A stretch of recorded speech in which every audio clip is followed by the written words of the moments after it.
Taarifa zimeanza kusambaa mitandaoni zikidai kuwa uongozi wa Simba Sport Club unafikiria kufanya maboresho katika idara ya habari na mawasiliano, ambapo mchambuzi na mtangazaji maarufu Farhan Kiham anatajwa kuwa miongoni mwa majina yanayohusishwa kuchukua nafasi ya Ahmed Ally. Hata hivyo, hadi sasa hakuna taarifa rasmi kutoka Simba Sport Club inayothibitisha mabadiliko hayo, ambapo imeeleza kuwa Ahmed Ally amekuwa sura muhimu katika swala la idara ya habari na mawasiliano ya Simba kwa miaka kadhaa, akisimamia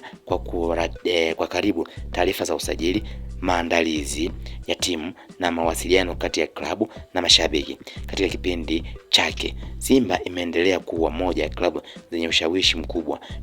wa habari nchini Tanzania kupitia Ahmed Ally, ila taarifa za chini zinadai kwamba mtangazaji huyu kutokea Clouds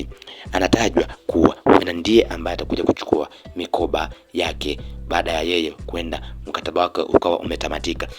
licha ya kuwa bado ana ushawishi kwa mashabiki wengi wa klabu ya Simba na wadau wa soka hapa Tanzania kutokana na aina yake ya uwasilishaji wa taarifa, ambapo wengi wakidai kwamba bila yeye basi unaweza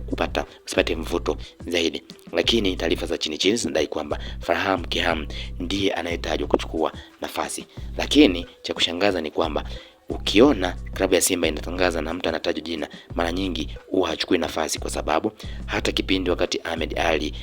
anatangazwa kuwa